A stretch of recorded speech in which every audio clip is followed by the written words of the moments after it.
Imaginez que vous ayez 7 ans et que vous couriez pour sauver votre vie dans une jungle. Comment cela peut-il vous affecter? Telle était la vie de Jimmy Choi dans le pays d'Asie du Sud-Est qu'est le Myanmar, anciennement connu sous le nom de Birmanie. Enfant, Jimmy a développé un profond ressentiment envers les autorités en raison de ses expériences. À un moment donné, perdu dans la jungle, il a cru qu'il allait mourir. Il a décidé que s'il survivait, il rejoindrait un mouvement de résistance armée pour se venger. Après 2 ans de séparation, Jimmy a retrouvé son père dans un camp de réfugiés en Thaïlande. Mais son père n'était pas d'accord avec le plan de Jimmy, disant que cela ne servirait à rien de prendre les armes. Au lieu de cela, il a encouragé Jimmy à devenir pasteur et à parler à son peuple de l'amour de Dieu et de l'espoir de la vie éternelle. Il n'a pas été facile pour Jimmy d'abandonner sa colère et son profond ressentiment. Mais il a vu la paix et la joie de son père lorsqu'il fréquentait une église adventiste du 7e jour dans le camp de réfugiés.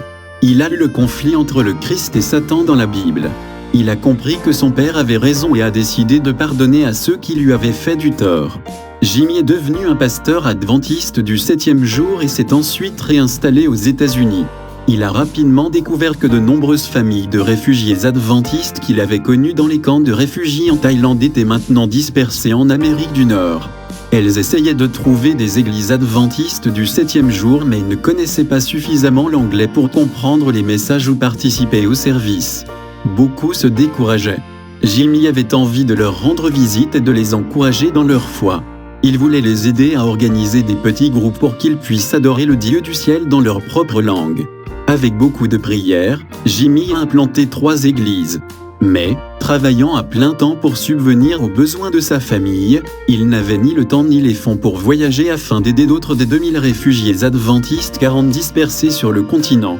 Il est maintenant pasteur dans la conférence de Caroline et consultant en implantation d'églises pour les réfugiés et les immigrants de la division nord-américaine. Dieu nous a guidés tout le temps, et il avait déjà un plan, a ajouté Jimmy. Une offrande du 13e sabbat qui a été recueillie en 2011 a fourni des fonds pour atteindre les réfugiés en Amérique du Nord. Ces fonds ont permis à Jimmy de rendre visite à des familles de réfugiés dispersés aux États-Unis et au Canada, les aidant à organiser des congrégations dans leur propre langue et à servir leur communauté. Grâce à son travail, 55 églises ont été implantées sur le continent au cours de la dernière décennie.